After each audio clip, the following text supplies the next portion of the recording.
अस्सलाम वालेकुम नाजरीन, उम्मीद है आप लोग खैरियत से होंगे। नाजरीन, पहले तो अपने अपने इलाकों की बताएं कि बारिश क्या कर रही है। कई इलाकों में तो बारिश ने बड़ी तबाही मचाई है। अभी तो ये शुक्र है कि इंडिया की तरफ से कोई पानी नहीं खोला गया, नहीं तो पाकिस्तान के बहुत सारे इलाके ज़ेर सैलाब आ जाते। गुजरांवाला साइड पे रोज़ाना ऐसी बातें सुनने को मिलती हैं। गुजरांवाला का मुझे इसलिए आइडिया कि मेरा इलाका भी है कि रोज़ाना बारिशें हो रही हैं। और जो चावल की फसल है, आई डोंट नो कि इसका क्या बनता है, वो भी बारिश में डूबी हुई है। तो अल्लाह ताला करम फरमाए। आपको याद है मैं कुछ दिन पहले बात भी कर रहा था, अभी उस टाइम गर्मी काफ़ी पड़ रही थी, तो मैं कह रहा था कि आज हम कह रहे हैं कि बारिश हो जाए, और फिर जब बारिशें होने लगनी हैं तो फिर हमने बारिशों से भी पनाह मांगनी है। तो अभी बारिशें हो रही हैं, अल्लाह ताला करम फरमाए। इस्लामाबाद में इंजॉय की हद तक तो मौसम बहुत अच्छा है, यानी कि इधर इतनी बारिशें नहीं हो रही, ज़्यादा बादल बने होते हैं, हल्की हल्की कोई बूंदाबांदी हो जाती है। लेकिन जिस तरह गुजरांवाला साइड पे, सियालकोट साइड पे, उधर हाफजाबाद साइड पे उधर बारिशों की इतलात आ रही हैं, उधर तो बहुत ज़्यादा हो रही होती हैं। लाहौर में आपने देखा होगा पिछले दिनों बारिश हुई। बाय द वे यही होता है कि जब कोई बड़े शहर में बारिश नहीं होती, बड़े शहर से मतलब ये है कि कोई लाहौर या कराची, तो मीडिया उसको इतनी ज़्यादा कवरेज नहीं देता। या अल्लाह माफ़ फरमाए किसी जगह पे कोई तबाही नहीं आ जाती तो इतनी कवरेज नहीं मिलती। लेकिन यह है कि बारिशें आजकल बड़ी एक लोगों के लिए एक परेशानी का सबब बनी हुई हैं। बाकी नाजरीन, इंडिया के हवाले से काफ़ी दिन जारी रहने वाला एहतजाज आज अपने मंतकी अंजाम को पहुंचा, और वो जो उनका मुतालबा था वो मुतालबा पूरा हो गया कि उनके वज़ीर तलीम ने रिज़ाइन कर दिया। अब यह है कि ज़रा थोड़ी सी मैं इसकी बैकग्राउंड बता दूं। आई डोंट नो कि मैं पहले आपसे इस बारे में ज़िक्र किया या नहीं किया। बाज़ का सिचुएशन का पता नहीं चलता कि किस तरह इमर्ज होती है। कि अब देखें, कॉकरोच जनता पार्टी, अच्छा एक तो नाम भी बड़ा अजीब सा है। दूसरा ये लगता है कि शायद को बड़ी इस पे कोई इसकी बाकायदा कोई इफ्तिताह किया गया होगा, कोई लोग बैठे होंगे, कोई इसके पीछे कोई 2 साल से कोई गौर वखोज हो रहा होगा। लेकिन ये पार्टी जो है, बाज़ का हालात बने हुए होते हैं और दरमियान में कोई बंदा ऐसी बात कर देता है और वो पार्टी की शक्ल इख्तियार कर जाते हैं। इधर पार्टी की शक्ल, ये पार्टी कैसे बनी, ये एक जज साहब है उनके रिमार्क्स पर बनी। सुप्रीम कोर्ट के जज थे और उन्होंने कहा कि ये जो उन्होंने कोई जो नौजवान हैं उनको काकरोचों का नाम दिया बेसिकली। बात क्या हो रही थी, तनाजुर ये था कि वो जैली डिग्रियों पर केस सुन रहे थे और उन्होंने कहा कि ये देखें, ये आ जाते हैं, इनको कई जो हैं जिनकी डिग्रियां जैली होती हैं, नौकरियां इनको मिलती नहीं हैं, और फिर ये है कि ये को मीडिया पर लगे, फिर मीडिया पर आ जाते हैं। मीडिया से वो ज़्यादा सोशल मीडिया की भी बात कर रहे थे, दूसरे मीडिया की भी बात कर रहे थे। ये मतलब ये है कि हर बंदा जो है उसका अपना, जी ना, उन टिकटॉक अकाउंट है, बैंक अकाउंट है या नहीं, टिकटॉक अकाउंट जो है ना, फेसबुक अकाउंट, आजकल अकाउंट्स की भरमार होती है। तो वो इस तनाज़र में बात कर रहे थे। वो जो बात है वो जनता को बुरी लगी। जनता से मतलब उधर के नौजवान हैं। पाकिस्तान की तरह उधर भी काफ़ी ज़्यादा नौजवान तादाद है। हम जो जिस चीज़ को आज तक बड़ा एक अपना स्ट्रॉन्ग पॉइंट के तौर पे प्रोजेक्ट करते रहे जी, कि पाकिस्तान की जो है ना एक जो एक यूथ बल्ज, और ये है जी कि पाकिस्तान की अक्सरियत नौजवानों की है। तो जिधर नौजवानों की अक्सरियत होती है ना, तो फिर तो सीधियाँ भी करती है, फिर उधर ये भी मसले मसाइल होते हैं। इंडिया में भी यही सूरत हाल है। 65% लोग जो हैं वो उधर नौजवान हैं, जिनकी उम्र जो है वो 30 ईयर से कम है। और हालांकि इंडिया दुनिया की इस टाइम छठी बड़ी मीशत है, बेरोज़गारी के मसाइल भी काफ़ी पाए जाते हैं, क्वाइट लाइकली हमसे कम हो। दूसरा, जो स्टूडेंट्स पढ़ रहे होते हैं वो अपनी जगह पे स्ट्रगल कर रहे होते हैं। उन्होंने मुख्तलिफ जो एडमिशन के लिए टेस्ट हो रहे होते हैं, उधर कभी पर्चे लीक हो जाते हैं। कोई ऐसा भी आया कि इंडिया में कई स्टूडेंट्स जो हैं उन्होंने ख़ुदकुशी कर ली। अभी भी उधर जो है कोई मेडिकल के लिए, जिस तरह हमारे इधर एमडी कैट के होते हैं, तो उधर जो है मेडिकल के लिए कोई पर्चे उनका होना था, वो लीक हो गया। उस पर स्टूडेंट जो हैं वो एहतजाज में निकल आए, और ये एहतजाज जो है वो बढ़ता गया। और इसको जो बढ़ावा दिया उसमें कोई ऐसे लोग थे कि जिन्होंने को भूख हड़ताल की, हंगर स्ट्राइक की, और वो भूख हड़ताल जो है तकरीबन को 2 हफ्ते जारी रखी। फिर जो है गवर्नमेंट ने ज़बरदस्ती उसकी भूख हड़ताल जो है ख़त्म कराई। पहले गवर्नमेंट इनको मुँह ही नहीं लगा रही थी। उनका ये ख्याल था जी क्या है जड़े ने किया ने लौंडे लबाडे, तो ये जो है इनको हमें लिफ्ट कराने की क्या ज़रूरत है। बाद में उन्हें लगा कि ये तो कहीं हमें ही ना ले दे जाए। कि उसमें वजह क्या होती है कि बाकी जो मूवमेंट्स होती हैं उनको कोई नाम दे देते थे जी कि इसको पाकिस्तान वाले सपोर्ट कर रहे हैं, इसको आतंकवादी है इनके पीछे, या कोई इस तरह के नाम दे देते थे। अब यह है वो हर घर से बच्चे निकले हुए थे, तो अब जिनको ये सौदा बेचना था उनके बच्चे जो हैं वो उस एहतजाज में शामिल थे। तो लिहाजा गवर्नमेंट के लिए बयानियाँ बनाने में एक बहुत बड़ी एक मुश्किल पेश आ रही थी। और फाइनली पहले उन्होंने बात भी करना शुरू कर दी कि पहले तो ये था ना कि वो बात करते ही नहीं थे, फिर उन्होंने कहा जी कि नहीं हम इनसे बात करेंगे। साथ ये भी को कहा कि अब जो है ना कोई फौरी इंसाफ की अदालतें बनाई जाएंगी ताकि जो लड़के हैं उन पर जो एहतजाज हुआ है हम उनके जो उन पर तशद्दुद हुआ है उनका मुहासबा किया जाएगा, उससे भी बात नहीं बनी। फिर फाइनली जो उनका मुतालबा था जो प्रोटेस्टर्स का वो ये था कि जो वज़ीर तालीम है उसको फ़ारिग किया जाए, रिज़ाइन कराया जाए। वो उन्होंने करा दिया। अब यह है कि क्या वज़ीर तालीम पर्चे लीक कर रहा था? नहीं, ऐसी बात नहीं है। लेकिन इसमें यही है जैसे हमारे यहाँ भी पाकिस्तान में भी बात होती है, कोई अगर ज़ली लेवल पे कोई काम हो जाए DC फ़ारिग कर दो या SSB फ़ारिग कर दो, इस तरह की होती है ना बातें। हमारे वज़ीर तो खैर इतनी जल्दी रिज़ाइन नहीं करते, खैर इधर भी किए हैं, माजी में लोगों ने कराए हैं। आपको याद होगा कानून साजी पे TLP ने जो रिज़ाइन करवाए थे, या कोई जो डान लीग पर रिज़ाइन हुए थे। इधर जो है ये इंस्टीट्यूशनल प्रेशर पे होते हैं, उधर जो है जनता के प्रेशर पर जो है वो रिज़ाइन हुए हैं। अच्छा, इसमें जो एक इंटरेस्टिंग बात है, इंटरेस्टिंग बात यह है कि जो रिज़ाइन देने वाला वज़ीर है इसका नाम है धर्मेंद्र प्रधान। धर्मेंद्र प्रधान जो है ये बजाते ख़ुद किसी टाइम पर्चे लीक होने के अलावा मुजाहरे करता था। एक टाइम पे एक ये बीजेपी का है और बीजेपी की एक जो स्टूडेंट विंग था उसका ये सदर था। तो और ये पर्चे आज के लीक नहीं हो रहे, इसकी जवानी के लीक हो रहे हैं। यानी कि इसने 1997 में इसने ख़ुद एहतजाज किया था और पुलिस वालों ने इसकी ठुकाई की थी। अभी जो है ये पुलिस वालों के ज़रिए आगे उनकी ठुकाई कर रहा है।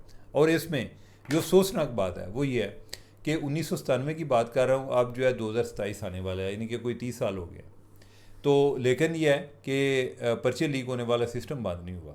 इंडिया की भी यही मिसाल है, यानी कि बहुत सारे उनके इश्यूज़ जो हैं हमसे मिलते जुलते हैं। इसलिए इन्होंने मैं ना होना कि साढ़े नाल सुलह कर लो ताकि आपस में मिलिए करिए, यानी कि हम एक दूसरे को देख के जिएंगे। जब पता चलेगा ना कि नहीं इंडिया जो है जो एक शाइनिंग इंडिया दुनिया को नज़र आ रहा होता है ना, इतना भी शाइन नहीं कर रहा, बहुत सारा जो है वो इसमें श्रिंक भी कर रहा है, बहुत सारे जो है यानी कि उसमें बड़े प्रॉब्लम्स भी हैं। तो हम उनको देख के जिएंगे, वो हमें देख के जिएंगे। लेकिन यह है कि चले वो नहीं होता तो तब तक जो है हम एक दूसरे की खबरें सुन के पता चलता है कि नहीं यार है साढ़े वर्गे ने। तो खैर यह है कि ये इंडिया की आज सबसे बड़ी खबर है। ओवरऑल इंटरनेशनल मीडिया में भी ये बड़ी एक वायरल कर रही थी कि इंडिया में जो ओवरऑल जेन ज़ी का इशू चल रहा है, जेन ज़ी ने पूरी दुनिया में जो हुक्मरान हैं उनको कान पकड़वाए हैं। मसले हल नहीं हुए, लेकिन यह है कि आप ये समझें कि जैसे एक सिम्टम था और जो कि एक नज़र आ रहा है कि सोसाइटी जो है वो डेकेडेंस का शिकार है। ओवरऑल सोसाइटी में फ्रस्ट्रेशन बढ़ती जा रही है।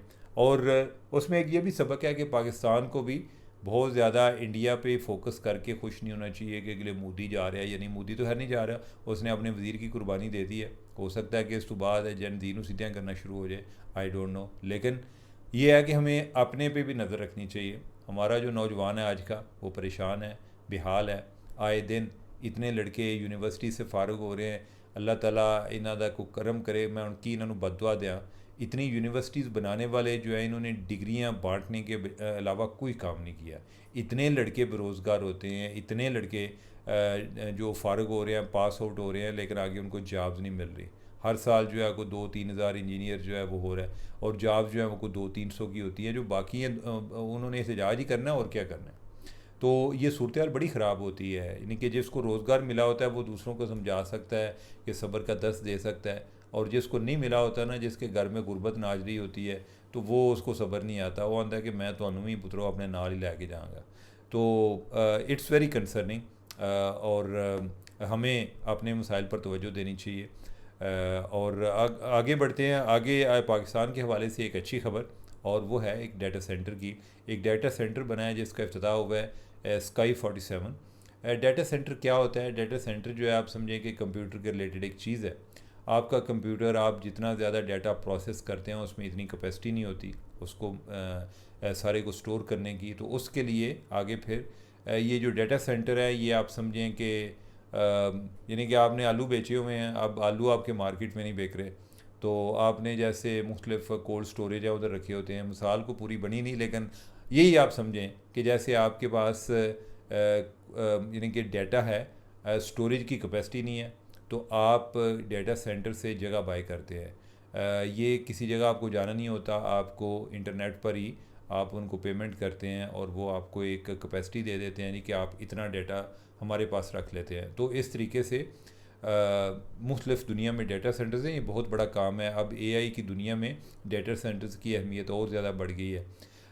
और इवन ये जो बड़ी बड़ी कंपनीज़ हैं, क्लाउड है, एआई है, ये आगे इनके मुख्तलिफ़ डाटा सेंटर्स हैं जिधर से इन्होंने यानी कि अपनी प्रोसेसिंग करते हैं या अपना डाटा जो है इन्होंने स्टोर किया होता है। जब हम एक रिक्वेस्ट भेजते हैं तो वो पहले इनके सर्वर के पास जाती है, उधर से प्रोसेस होके वापस आती है। तो डेटा के बगैर जो है वो सारी चीज़ें हो नहीं सकती।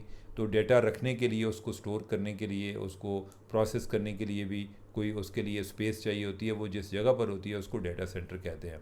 अब पाकिस्तान को इतनी ज़रूरत क्या पेश आ गई, अदरवाइज़ तो दुनिया में भी डाटा सेंटर्स मौजूद हैं। हम इधर बैठ के एज़्योर या और जो है AWS या और कई डाटा सेंटर है, माइक्रोसॉफ्ट के, अमेज़न वालों के, गूगल के, यानी कि उससे हम जो है वो स्पेस बाई कर सकते हैं। लेकिन क्या डिबेट क्या चल रही है?